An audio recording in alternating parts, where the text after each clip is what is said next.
తెలంగాణ ప్రజలకు నమస్కారం. ఈరోజు తెలంగాణ గడ్డ మీద మరొక్కసారి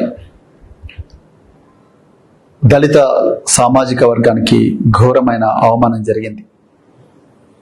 మరి ఇందిరమ్మ రాజ్యం, ప్రజాపాలన, 6 గ్యారంటీలు అని ప్రతిరోజు కూడా ఊదరగొడుతూ ఉపన్యాసాలు ఇస్తున్న ముఖ్యమంత్రి రేవంత్ రెడ్డి గారి సమక్షంలోనే ఒక దళిత సామాజిక వర్గానికి చెందిన ఉప ముఖ్యమంత్రికి ఘోరంగా దేవుడి సాక్షిగా అవమానం జరిగింది.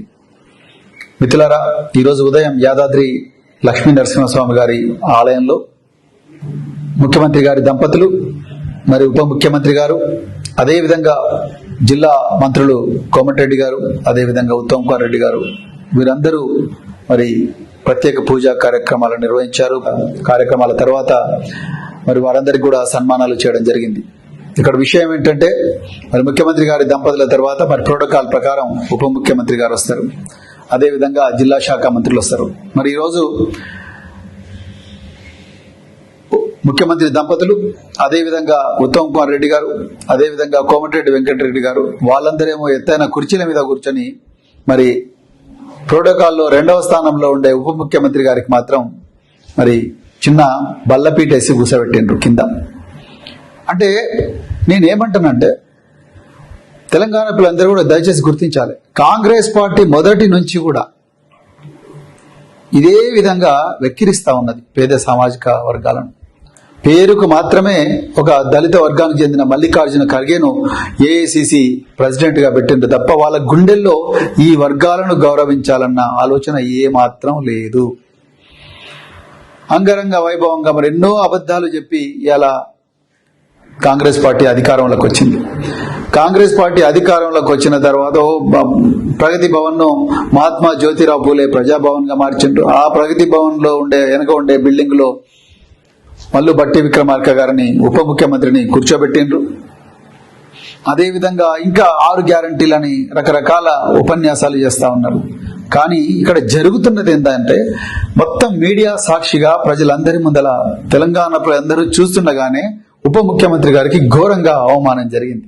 ఇది మొదటిసారి కాదు. మల్లు బట్టి విక్రమార్క గారు కూడా తెలుసు, ఆయన కూడా గుర్తుంచుకోవాలి. ఆయన కూడా మరి ఆగస్టు 18వ తారీఖు నాడు గత సంవత్సరం జరిగిన సభలో కూడా ఖమ్మంలో అదే విధంగా మల్లు బట్టి విక్రమార్క గారిని అవమానం చేయడం జరిగింది. అదే విధంగా మరి ఈ రోజు కూడా అవమానం చేసింది. ఈ ప్రభుత్వానికి పేద వర్గాలంటే ఏమాత్రం గౌరవం లేదు లేదు లేదు.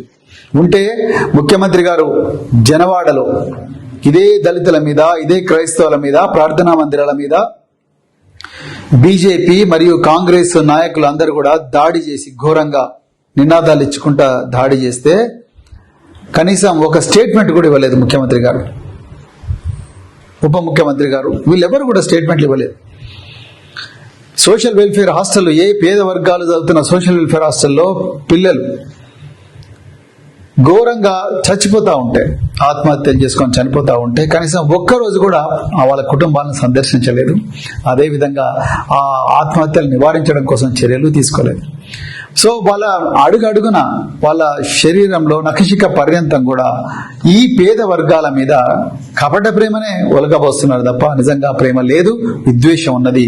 దాంట్లో మరి ఈరోజు చాలా క్లియర్ గా దేవుడి సాక్షిగా ఘోరంగా మరి అవమానం చేసిండ్రు. దీనికి ముఖ్యమంత్రి గారు మరి ఆయన ప్రోటోకాల్ ప్రకారం, ఇది అఫీషియల్ కార్యక్రమం, మీరు ముఖ్యమంత్రి గారి హోదాలో పోయినరు, వారి మంత్రులందరూ కూడా మంత్రుల హోదాలో వచ్చిండ్రు. ఉప ముఖ్యమంత్రి గారు ఏం పాపం చేసిండ్రు? మరి ఆయన కూడా ప్రోటోకాల్ ప్రకారం గౌరవం ఇవ్వాల్సిందే కదా. మరి ఆయన ఏం పాపం చేసిండు? ఆయన నోరు తెరిచి చెప్పలేకపోయిండొచ్చు. కానీ పెద్ద మనిషి హోదాలో ఉండే మీరు మరి రేవంత్ రెడ్డి గారు మీరైనా చెప్పిండాల్సిందే, అయ్యా మీరు పక్కకు నిలబడండి, ముందు ఆయన కూర్చోబెడతా, ఆయన ఉప ముఖ్యమంత్రి అని చెప్పి మీరు 2 మంత్రులను వారించాలి కదా.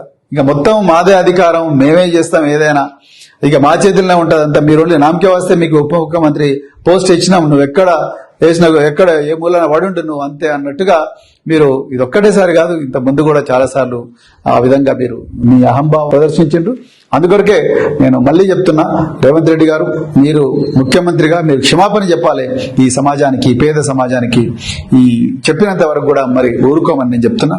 మీకు అసలు ఇంత ఘోరమైన అవమానం మరి ఎప్పుడు కూడా చరిత్రలో జరిగినది. దేవుడి సాక్షిగా ఆ పవిత్రమైన ప్రార్థనా మందిరాల్లో ఇలాంటి ఘోరమైన అవమానం జరగడం అనేది చాలా చాలా బాధాకరమైన విషయం. ఈ తెలంగాణ చరిత్రలో ఒక దుర్దినం అని చెప్పేసి నేను అనుకుంటున్నా. సో మరి తెలంగాణ పిల్లలందరూ కూడా దీన్ని గమనించాలి అని చెప్పి, అదేవిధంగా ఈ దోపిడీ కాంగ్రెస్ పార్టీకి, ఈ పేద వర్గాల మీద అహంభావాన్ని ప్రదర్శిస్తున్న ఈ కాంగ్రెస్ పార్టీకి బుద్ధి చెప్పాలని చెప్పేసి కూడా ఈ సందర్భంగా తెలంగాణ ప్రజలందరినీ కోరుకుంటూ, దళితుల ఆత్మగౌరవం, బహుజనుల ఆత్మగౌరవం కోసం బహుజన్ సమాజ్ పార్టీ నిరంతర పోరాటం చేస్తుంది. వాళ్ళ ఆత్మగౌరవాలు పునాదిగానే, దళిత ఆత్మగౌరవం లక్ష్యంగానే, పేద వర్గాల ఆత్మగౌరవం లక్ష్యంగానే, బహుజనుల ఆత్మగౌరవం లక్ష్యంగానే ఈ పార్టీ మరి రాజకీయాల్లోకి వచ్చింది. తప్పకుండా వాళ్ళ ఆత్మగౌరవం కోసం, ఆత్మగౌరవ రక్షణ కోసం బహుజన్ సమాజ్ పార్టీ నిరంతరం పోరాటం చేస్తుంటుందని చెప్తూ మరొకసారి మీ అందరికీ కూడా ధన్యవాదాలు చెప్తున్నాను.